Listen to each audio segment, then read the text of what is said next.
Today, I'm going to give you a tip for your side kicks.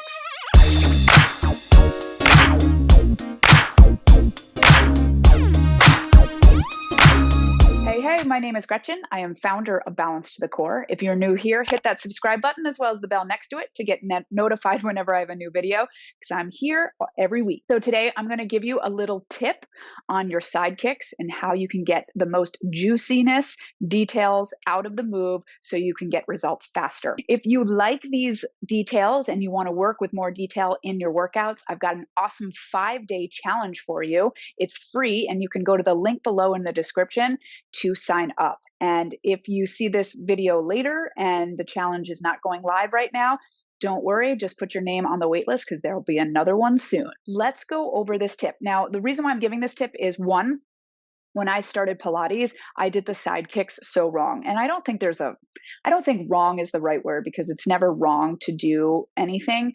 I just wasn't getting the most benefit out of the move. And so when I felt this extra detail, it was amazing the difference that I felt in it. And I've seen the difference in my clients as well. So what I want you to do is grab a small squishy ball. Hold on, let me grab mine.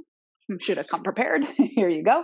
All right, so you have a squishy ball because we're going to need that eventually as well. So I want you to be close to a wall, and I want you to do this with me because since I'm not there with you, I can't sort of tactile you. So I want you to really listen to my words and try to feel every little bit of what I'm saying, because that is where you're going to really get the benefit from this. So I want you to be a leg's distance away from your wall so that you can push your heel and ball of your foot into it. And I also, if you could do this in front of a mirror, that would be great. Or maybe you record yourself and you can see the video. I want your leg to be hip bone height. So my hip bone here, my heel is lined up with my hip bone. So like heel, knee, it's all lined up. My bottom leg is bent. So I want your heel to be lined up with your butt bone, and then your butt bone to be lined up with your waist, your elbow, and your shoulder. All right, so this is how we line up for side kicks. So I want you to just line up there. Normally I have that bottom leg down, but in order to really feel this, I want to take that bottom leg away and use more of a base of support. I also want you to take your ball, place it right underneath your lowest ribs so that we can really feel what it feels like to be engaged in the waist with that prop, okay? And we'll eventually take it away. And so in this position, I want you to flatten your foot against your wall, draw your belly in, get nice and long here. And already with me just hanging out here, I'm feeling the work all through the hips. So engaging your abs, I want you to try to push your leg into the wall more and get more length out of it. And notice when you push into the wall, you're going to feel more in your belly and more in sort of the power of the pelvis, which is the muscles around the pelvis. So it's like your abs, side hips, booty, hamstring, inner thigh. You feel that all working. Now, as you press your heel into the wall, you're going to feel your booty more, right? And then as you push the ball of your foot into the wall, you might feel more of your leg and thigh. And then I want you to feel as if you're kind of pulling the wall up as you're pushing into it. So do you feel a little bit more of that? But as you're pushing up, you also have the sensation of pulling down.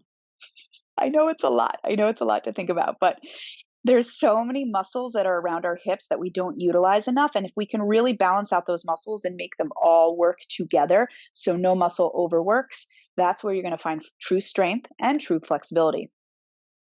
I also want you to feel your bottom hip pressing down. All right, so I'm going to walk you through that again. Your bottom hip is pressing down. Your abs are pulling in, so they're balancing on that ball. Now, you're pushing your heel, your arch, the ball of your foot. Everything is kind of pressing towards that wall. You want to feel as if you're dragging your foot up energetically, even though it doesn't really physically move too much. And you also want to feel it energetically pulling down, and do it from the hips, pulling up and down. Get all of those muscles around the hips working. Good. Feel good, right? Okay, let go of that for a second. Ooh, hello.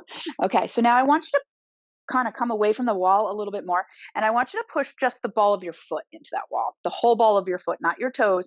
Really get into the bed of your foot. All right, and you're going to go back into that position. as you're kind of get that hip height, right? We don't want it too low. We don't want it too high. Really want to get it right in the middle of the hip bone. Make sure your elbow's lined up with your shoulder. Your belly's in. All right, so again, you're pressing your hip down and you're pushing into the wall from your hip and abs. All right, so now keep that length just as if you're pushing into the wall. And now I want you to start to bring that leg forward, but you still have that reach, right? You feel that? And we're not collapsing in our body because that ball's keeping us really engaged. Reach, reach, reach it further. And as you're reaching it forward, you're trying further. You're trying to reach it up as well. Yeah, but we're not letting that leg lower. It's staying that height. Now take it back to your wall. Do you still have that length or did you lose it? Ooh, I moved away from my wall a little bit. Try it again. Reach, reach, reach, reach, and really find that stability. The rest of your body stays exactly where it is. We're just moving our moving leg and then try to take it right back to the wall. Did your body move? Try it again. Really stay stable. Good. All right, so now keep that energy, and we're now going to try to take that leg behind us without moving the rest of your body. Make that reach happen, and then bring it back to the wall. Bring it back to the wall. And then I don't know if you're able to like kind of move fluidly. If that wall gets in the way, that's just fine. But see, can you feel the difference of getting that reach and how much harder your hip has to work? More efficiency, right? So now let's take ourselves away from our wall and then put the ball aside and see if you can get that same feeling like the wall is there, right? We're same height, engage in the abs, right? And now reach, reach, reach, pull, pull, pull. And we're trying not to shimmy. It's all about lengthening that leg out of the hip. So all those hip muscles work. And then when you get that reach and then you add other moves, we can really work the muscles around the hip. And there you go. And then release it. Oh, and give it up. You might want to do that on the other side just to balance yourself out because that was a lot of work. But do you see the difference of that energetic reach? So, quite often you'll hear us say, like, really reach the leg away from you. Feel that opposition. Because as you're reaching your leg into the wall, right, the other half of your body is reaching in opposition. And that's going to naturally happen as you're kind of really pressing that leg into the wall, right? Feel that opposition and the center's pulling in. And then as you have that opposition, then you're trying to move your body. And then eventually, right, we add a little bit more challenge. Pretty cool. But you can see that's where results happen in the details. Oh my God, my hip. It's like, hello, I woke up some muscles that were dormant. Those muscles like to be sleepy. Think about it. We sit so much in our day. We stand and don't move a lot in our day. So those muscles aren't getting worked and they're just kind of hanging out in their joints. So doing this kind of work and just finding the details. So if you kind of do it on the other side, my body is like craving the other side. So after this video, I'm actually going to do the same thing. But just by, maybe taking a day here and there to just focus on one exercise or one little thing and really get your body used to that feeling so that when you take it a little bit faster into routines, your body's naturally giving yourself that reach. Okay. But remember, results in the details. That's why we want to be really specific in your work, but don't want to get overly specific where you're really in your head and you're not allowing it to move. So there's this like sweet spot. And that's what we're trying to always aim for.